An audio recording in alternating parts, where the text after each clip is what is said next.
이 설 연휴를 우리가 지내고 있습니다. 저희가 어린 시절에도 설날이 제일 기다려지던 그 명절이었습니다.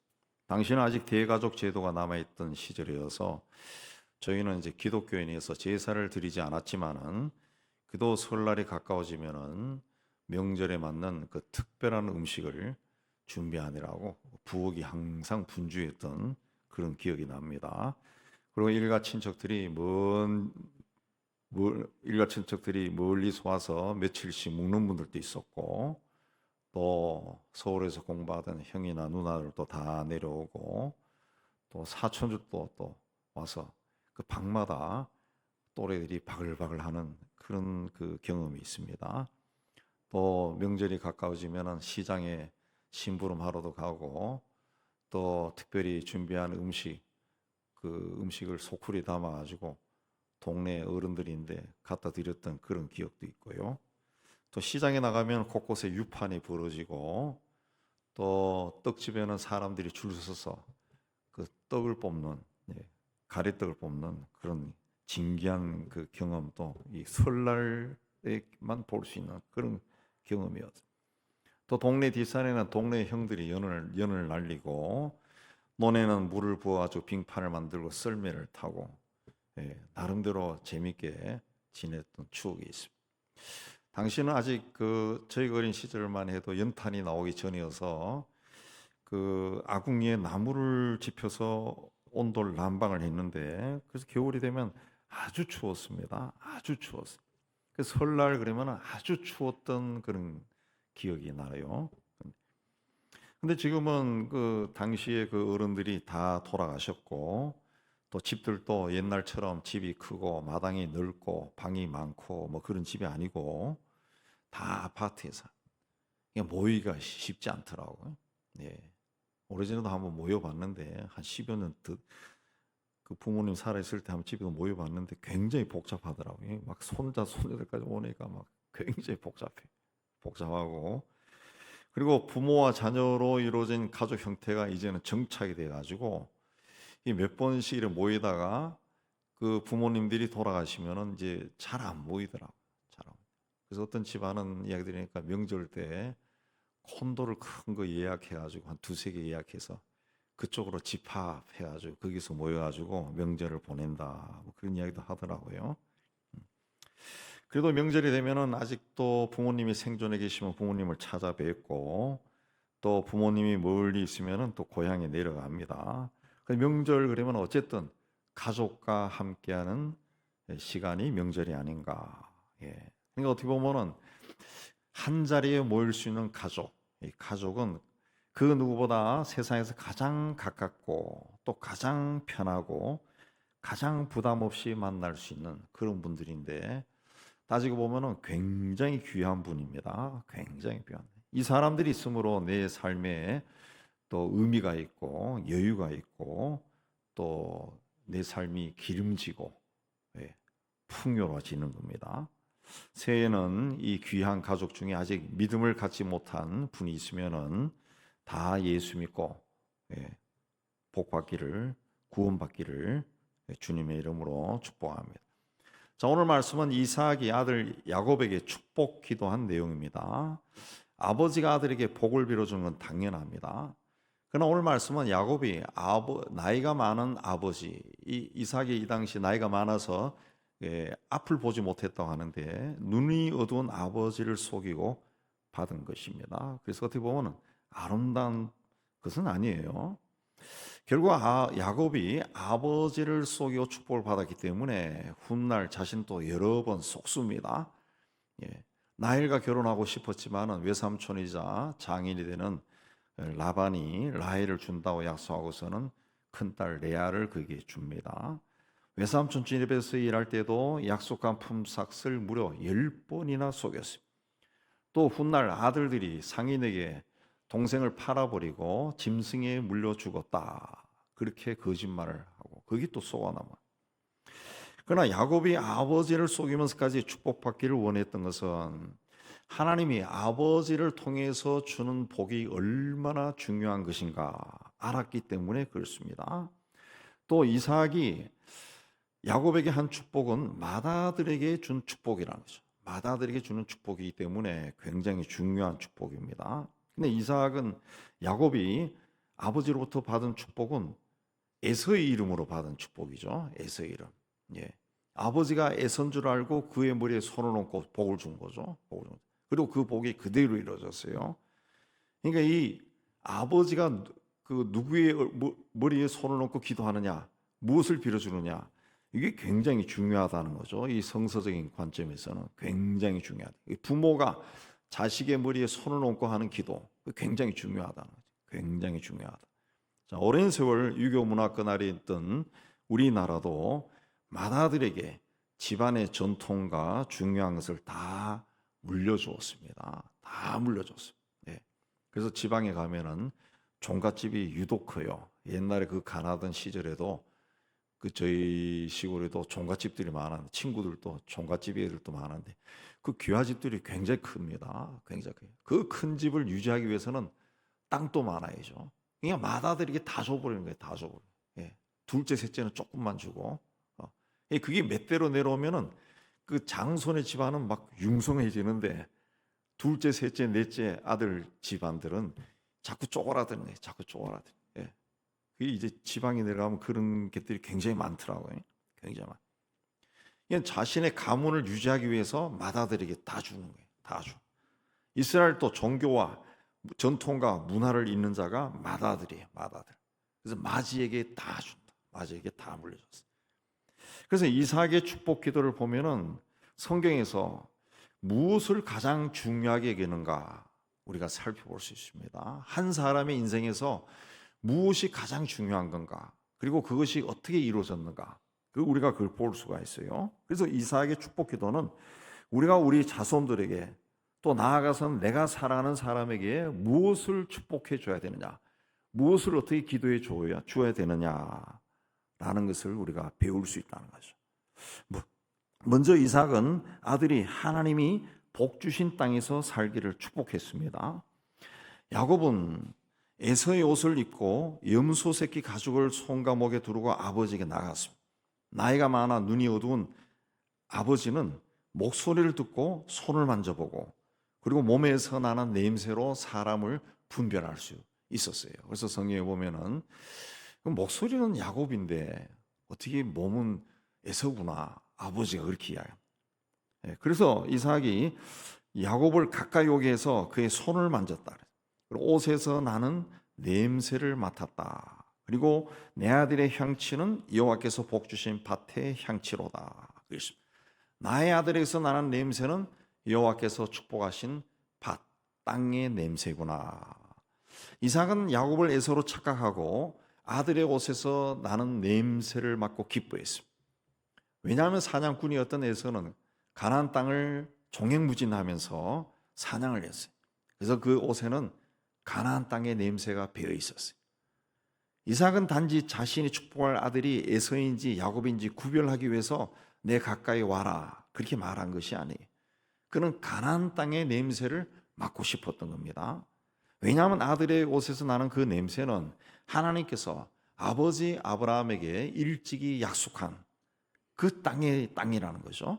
그 냄새를 맡으면서 이삭은 아버지에게 주신 하나님의 축복이 이루어지는 것을 바라본 거죠. 그리고 그 축복이 아들에게 내려가기를 원했던 겁니다. 그러니까 이삭은 아들에게 축복할 때 입술로 한 것이 아니라 하나님께서 아버지 아브라함에게 약속하신 그 축복이 그대로 이어지기를 기도한 겁니다. 이스라엘 사람들은 조상의 땅에 나라를 건설하자는 시오니즘의 영향으로 19세기 말부터 팔레스틴 땅으로 많이 들어갔습니다. 땅이 없었던 그들은 오랜 세월 동안 팔레스틴 땅에서 거주하던 아랍 사람들로부터 그 황무지를 굉장히 비싼 값에 샀다고 합니다. 그 땅을 개간한 거예요. 그러니까 그 마구잡이로 점령한 게 아니고 그건 나중에 전쟁 통해서 점령한 거고 초기에는 땅을 다 산 거예요. 다 샀다는 거죠. 그 땅을 개간해서 옥토로 일고 갔습니다. 자, 땅에서 농사지는 농부에게서는 흙 냄새가 납니다. 거름 냄새가 나죠. 바다에서 고기를 잡는 어부에게서는 생선 냄새가 납니다. 가축을 치는 목부에게서는 가축 냄새가 납니다. 하루 종일 365일 그곳에 생활하기 때문에 냄새가 옷에 배이는 거예요. 사람은 먹는 음식에 따라서 몸에서 나는 냄새가 다릅니다. 고기와 버터를 주식으로 하는 서양 사람에게서는 버터 향이 나기도 하고, 때로는 향이 강한 치즈나 버터를 즐기는 사람에게서는 노린내가 지독하게 나. 노린내가. 우리는 맡지 못하지만 우리가 먹는 모든 음식에는, 거의 모든 음식에는 마늘이 들어가요. 그래서 외국인들이 우리에게서 마늘 냄새가 난다 그러더라고요. 마늘 냄새가 어느 정도냐 물어보면 지독하게 난대. 지독하게. 그 말 들으니까 저도 잠깐 있을 때 마늘을 못 먹겠더라. 마늘을. 그래서 이 한국 음식을 못 먹겠더라. 냄새가 지독하다는 그 이야기 듣고, 우린 나지 않는데 다른 사람 느끼는 거예요. 내 냄새가 굉장히 강하다.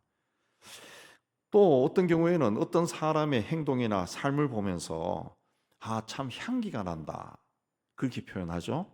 때로는 아주 구역질이 난다, 토가 나온다, 이렇게 표현하기도 합니다. 왜? 그의 삶이, 또 언행이 아주 더럽다는 거죠. 요즘에는 향수도 종류가 다양하게 나옵니다. 향수는 옷이나 또 맥박이 띄는 손목이나 목 주변에 뿌리죠. 그럼 맥박이 뛸 때 향수도 우리 눈에 보이지 않으면 띈다는 거예요. 띄면서 향기가 퍼진답니다.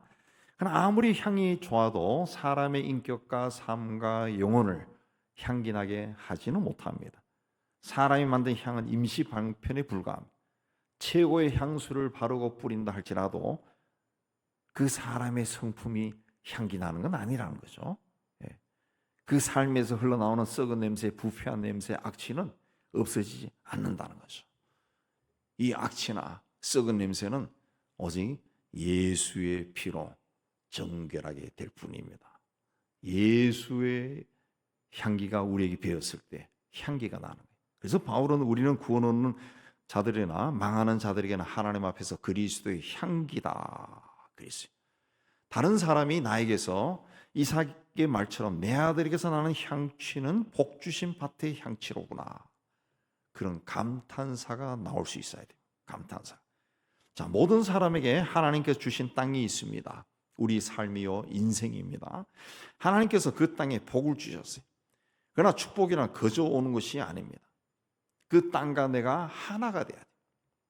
내가 서 있는 삶의 자리에서, 살아가는 삶의 자리에서 땀을 흘리고 그 땅과 그 삶과 하나가 돼야 돼요. 거칠고 황량하고 더러운 땅이라 할지라도 땀을 흘리면서 가꾸면은 땅의 냄새가 내게 배이고 내 삶에서 향기가 나는 거예요. 기름진 땅으로 변한 그 땅의 향기가 나는 거죠. 우리는 우리가 사는 이 땅을, 삶의 자리를 그러므로 하나님의 축복하신 땅이라고 믿고 사랑해야 돼요. 그리고 이 땅의 냄새가 내 삶에, 내 옷과 은행에 배일 정도로 열심히 성실히 살아야 돼요. 그러면 하나님께서 그 땅에 주신 복이 우리의 것이 됩니다. 우리의 것이. 하나님은 이삭은 자기 아들이 하나님께서 복 주신 땅에 살기를 축복해 주었습니다. 우리도 하나님께서 복을 주신 땅에 살고 있습니다. 우리나라에 그 명당이라는 개념이 있죠. 명당, 복이 되는 땅. 그래서 명당에 묘지를 쓰고, 또 집을 살 때도 명당을 골라서 집을 사고, 또 거기에 집을 지을 때도 명당에 맞게끔 집을 짓고, 그렇게 그렇게 합니다. 그러나 우리나라에서 최고의 풍수지리 학자로 하는 최모 교수가 한 이야기를, 글을 쭉 읽어보니까 그분이 그런 이야기다.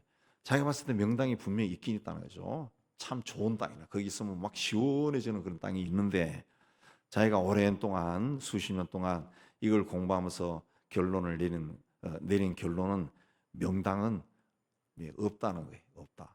그 명당이 뭐냐?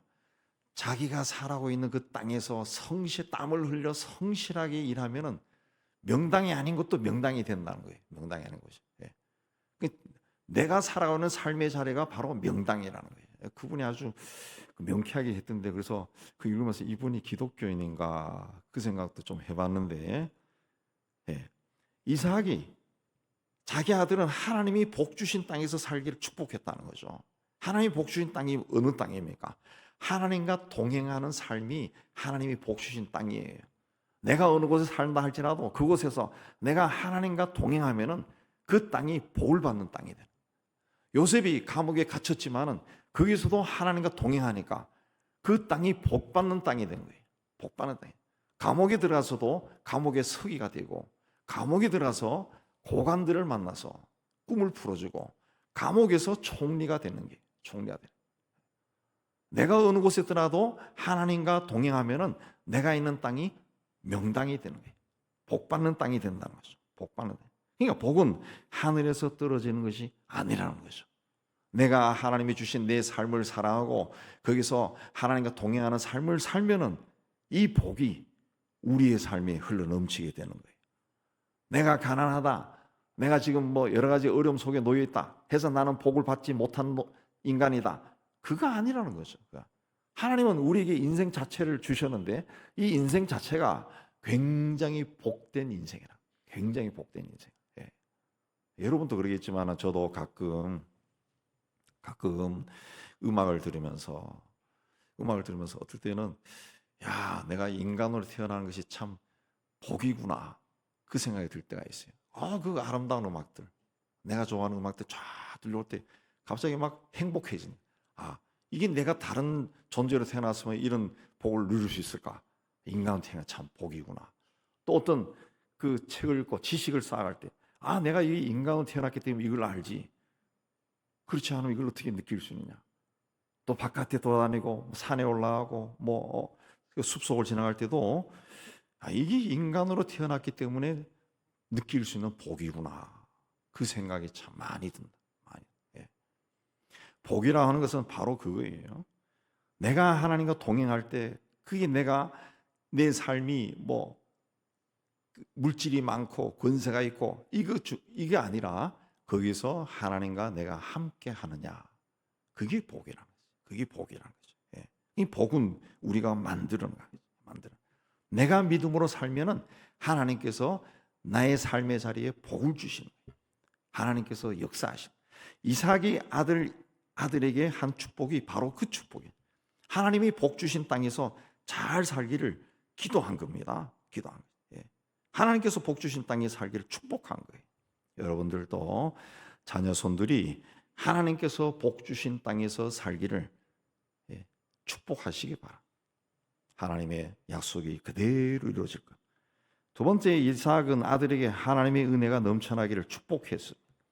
이삭은 아들에게 하나님께서 너에게 하늘의 이슬을 주시고 내 땅을 기름지게 하시며 너에게 곡식과 포도주를 넉넉하게 하실 것이다.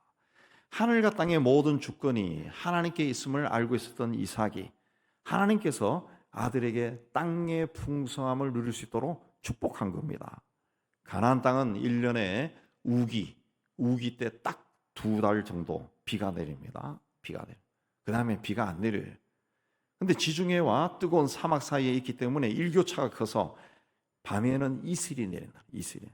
그렇게 내리는 이슬이 비가 오지 않은 땅임에도 불구하고 식물이 자라게 한다는. 그렇다고 해서 식물이 막 숲을 이룰 정도로 자라지는 않지만은 그래도 생물들이 생존할 정도로 식물이 자란다. 그래서 성경에서는 이슬을 하나님의 축복으로 말합니다. 모세가 이스라엘 자손을 각 지파를 축복할 때도 가나안 땅이 여호와께 복을 받아 하늘의 보물인 이슬과 땅 아래 저장한 물이 풍성한 땅이 되기를 축복했습니다. 축복했습니다. 자, 이슬은 대기 속에 있던 수분이 밤에 찬 공기와 함께 땅으로 내려오는 겁니다.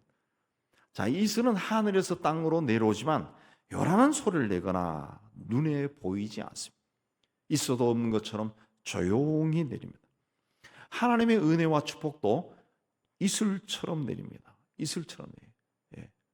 우리 옛날 민담이 나오는 것처럼 도깨비가 박을 빵 치면 뭔가 뻥 터지고 이런 식으로 하나님의 축복은 내리지 않습니다. 이슬처럼 내려요. 눈에 보이지 않지만 나도 모르는 사이에 우리의 삶을 촉촉하게 적신다는 거죠. 이게 축복이라는 거죠. 하나님의 축복이, 하나님의 은총이 이슬처럼 내리는 삶, 그게 복된 삶입니다.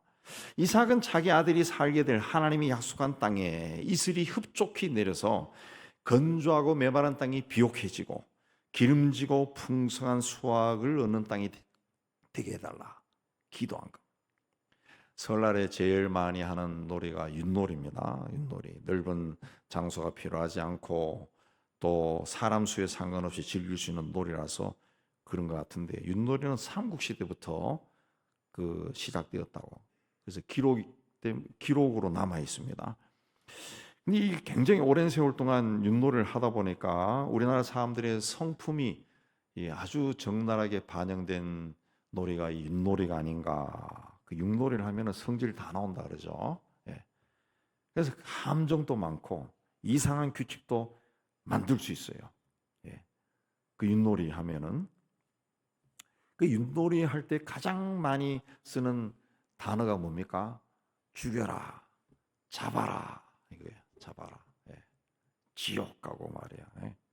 남이 지옥불이 떨어지면 막 박수를 치고 웃고 난리고, 또 막 남을 막 잡아먹으면 막 행복해하고, 남을 죽이면 행복해하고, 이런 것이 윷놀이라는 거죠. 윷놀이.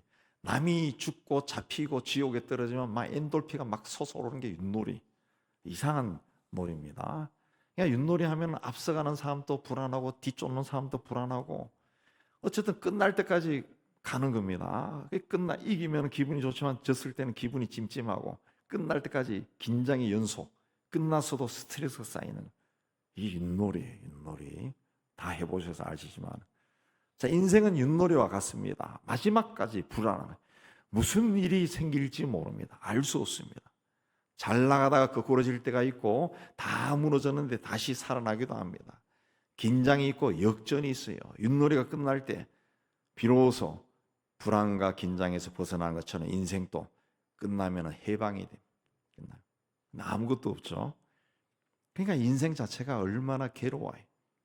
그렇게 괴롭고 고통스럽고 불안한 인생을 자녀들이 산다는 것을 이미 경험한 부모들이 봤을 때 좀 불안해지죠. 그래서 자녀들만이라도 편안하고 잘 살게 하고 싶어서 부모들이 자식에게 공부해라, 공부해라, 이 말이 막 우리나라 부모들은 끝이지 않습니다. 쟤는 왜 공부를 안 할까? 그리고 자기도 안 했으면서 그 공부. 우리 여기 4층에도 그 이제 스터디 카페가 있죠. 요즘은 독서실은 안 하고 카페라 그러더라고요. 카페. 예. 거기도 보면 애들이 늘 왔다 갔다 그래요. 왔다 갔다 그래요. 예. 보면 좀 불쌍하다는 생각이 듭니다. 불쌍하다. 예. 서양에는 저런 독서실이 없어요. 다 집에서 공부하든가 아니면 거의 보면은 밖에서 막 뛰어다니는 애들만 볼 수 있지. 자, 현실을 무시할 수는 없지만은 우리가 하나님을 믿는 사람이라면은 자식들의 앞날을 위해서 공부만 강조하지 말고 자녀들이 하나님의 은혜와 축복이 임하기를 기도할 줄 알아요. 기도할 줄. 요새 내년에 올해부터인가 뭐 이 의대 정원을 늘린다 그래가지고, 그래서 이제 뭐 의과대학 입시 열풍이 막 분다고 막 그러는데, 근데 그 글들로 쭉 보면은 그 함부로 하지 마라. 6년 후, 10년 후를 바라봐라. 지금처럼 될 수 있느냐? 아니라는 거지. 아니라는 거지. 예. 저희가 학교 갈 때만 해도 뭐 이과에서 수석하는 애들이 의대 가고 안 그랬다고요. 예. 공과대학을 갔죠. 공대를. 뭐 다른 나라도 다 그렇습니다. 공대를 가지 이공계를 많이 가지 의대를 가지 않나. 어떤 글도 써놓은 것도 제가 여러분도 읽어보셨겠지만 저도 읽어보니까 그러더라고. 예. 의대를 나와서 의사가 되면 의사를 폄하하는 거 아닙니다. 나오면 최고로 올라가는 게 대학병원이라는 거죠. 예. 근데 이공계를 나오면은 물론 의사도 사람의 병을 고치고 좋은 일을 많이 하죠. 그 의사가 없으면 안 되죠. 근데 이공계를 나오면은 그 탁월한 사람들이 이공계를 나오면은 과학 기술이 발달시킬 수 있고 인류에 공헌할 수 있고 세계를 돌아다닐 수 있다는 거지. 굉장히 폭이 넓은데 이상하게 우리나라는 그걸 자꾸 그쪽으로 몰아가지고 편한 삶, 그다음에 또 어떻게 보면 또 사람에게 좋은 일, 병을 고치니까 그 좋은 거, 또 편하게 살고 넉넉하게 살고 사회적 지위도 있고 하니까 또 IMF 거치면서 불안한 직장 이렇게 하니까 그쪽으로 다 갔다 하는데 뭔가 이 교육의 변화가 있어야 되지 않겠나 그렇게 염려하는 학자들의 글을 읽어본 적이 있습니다. 읽어보면서 자, 하나님이 복을 주면은 우리가 세상에서 리스트를 뽑아놓은 그 리스트대로 사는 그대로 하나님이 복을 주실까요? 그렇지 않습니다. 그렇지 않습니다. 하나님이 복을 주면은 내가 뭘 하더라도 되는 거죠. 되는 거죠. 예. 무엇을 하더라도 되는 거지. 무엇을 하도 되는 거죠. 예. 하나님이 복을 주면은 뭘 해도 되는 거죠. 예. 우리가 그런 믿음을 가지고 살아야죠. 그냥 하나님의 은혜와 축복이 이 아이에게, 우리 아이들에게 임하기를 우리가 기도해야 돼요.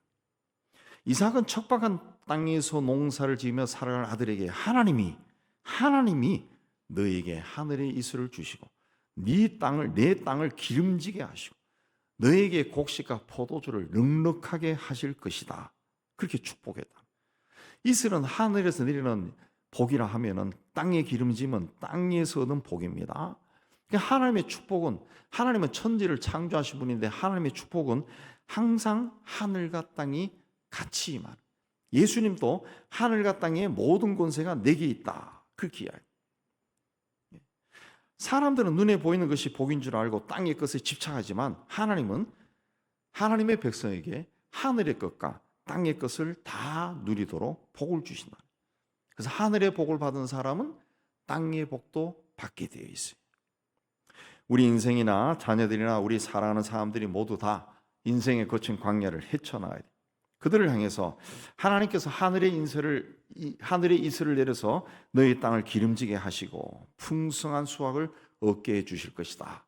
그렇게 축복할 줄 알아야 돼. 우리 힘이나 노력으로 어느 정도 세상에서 올라갈 수 있지만은 그 이상 되는 것은 하나님의 은혜와 축복이 있어야 돼.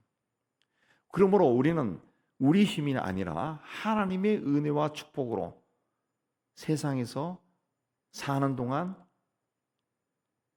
소유하고 누릴 수가 있어야 돼요. 그보다 더 큰 축복이 없다는 거죠.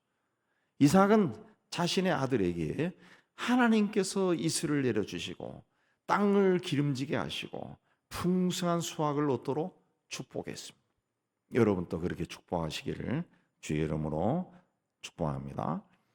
세 번째, 이삭은 아들이 복의 기원이 되기를 축복했습니다. 만민이 너를 섬기고 열국이 네게 굴복하리니 내가 형제들의 주가 되고 내 어머니 아들들이 네게 굴복하며 너를 저주하는 자는 저주를 받고 너를 축복하는 자는 복을 받기를 원하노라. 그랬습니다. 이게 하나님이 아브라함에게 주신 축복입니다. 축복이. 곧 이삭은 하나님이 조상에게 내리신 축복이 아들에게 이루어지기를 기도한 거예요. 하나님께서 주신 가나안 땅의 주인이 되고 주변 민족들로부터 존경받는 인물이 되도록 축복한 거예요. 만민이 섬기고 열국이 굴복하고 형제들이 주가 되고 어머니의 아들들이 굴복한다는 것은 정복자가 된다는 것이 아니라 지도자가 된다는 겁니다. 지도자는 사람들을 바른 방향으로 인도하는 자입니다. 러시아의 푸틴이 나라를 잘못 이끌어서 전쟁을 일으키고 그 짧은 기간 안에 무려 40만 명이 죽거나 다쳤다 그랬어요. 온 세상이 파괴되어 버렸습니다. 이삭은 야곱에게 너를 저주하는 자는 저주를 받고 축복하는 자는 복을 받기를 원하노라 라고 했는데 그건 무조건 야곱이 남들보다 탁월한 자가 되어라 그 뜻이 아니라 그를 저주하면 저주받고 축복하면 축복받기를 원할 만큼 좋은 지도자가 되라, 존경받는 지도자가 되라 그랬습니다. 존경받는 지도자. 세상에서 존경받는 사람들이 분명히 있는데 그러면 우리가 이야기해서 그 사람을 막 싫게 이야기하면은 다른 사람도 싫어해요. 싫어한다. 그 좋은 지도자가 되라는 거죠. 이삭은 아들이 사는 동안 풍성하게 살기를 축복한 것이 아니라 하나님이 지으시고 하나님이 다스리는 세상을 위해 일하는 사람이 되도록 축복한 겁니다. 만민이 너를 섬기고 열국이 내게 굴복한다는 것은 세상을 정복한다는 것이 아니라 하나님 나라를 확장한다는 겁니다. 하나님으로부터 받은 복을 온 세상에 나눠주는 복의 근원이 된다. 그래서 네가 형제의 주가 되고 어머니 아들들이 내게 굴복하며 너를 저주한 자는 저주받고 너를 축복한 자는 복을 받기를 원하노라. 그렇게 축복한 거예요. 너가 역사의 주인공이 되라는 거죠. 복의 근원이 되라는 거죠. 네가 하나님을 잘 믿고 그래서 너는 세상의 주인이 되라. 역사의 주인이 되라. 이 부패하고 부정하고 불의한 이 세상을 바른 방향으로 이끄는 그런 곳이 그런 자가 되라 그랬습니다.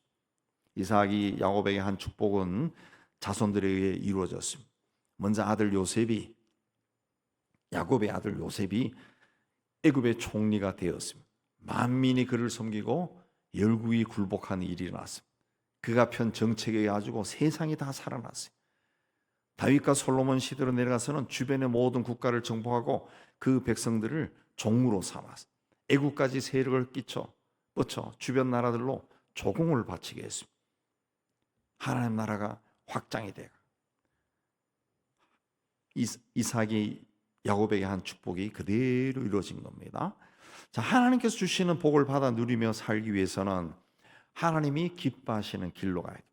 하나님이 기뻐하시는 길로 가기 위해서는 하나님이 어떤 분인지 알아야 되고 하나님이 어떤 분인지 알기 위해서는 하나님과 만나야 돼요. 야곱은 아버지의 축복 기도를 받은 후에 하나님을 향해 가다 베델에서 하나님을 만납니다. 거기서 앞으로 나는 이렇게 살겠다고 하나님께 서원합니다.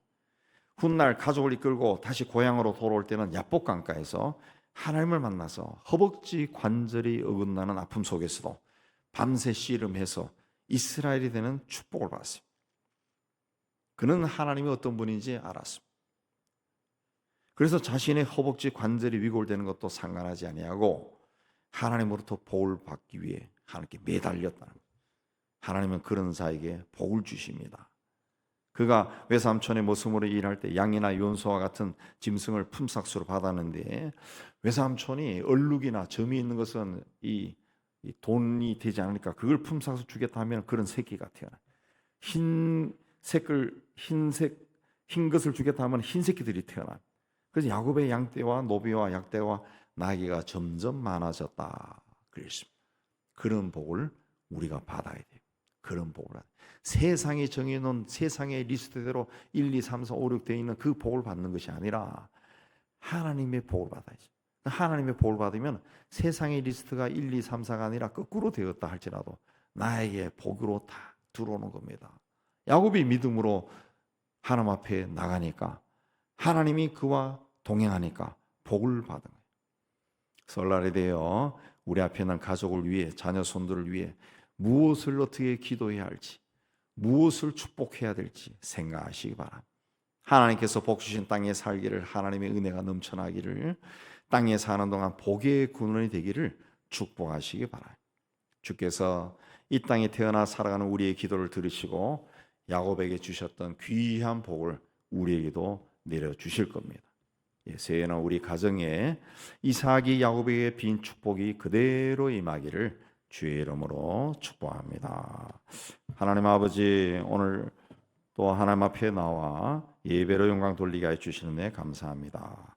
하나, 우리가 짧은 인생 살아가면서 이 땅에서 잘 되기를 다 원하지만 때로는 세속적인 방법으로 잘 되기를 원하며 세속적인 리스트를 하나님 앞에 가지고 와서 이렇게 되고 싶다고 요구할 때가 참 많습니다.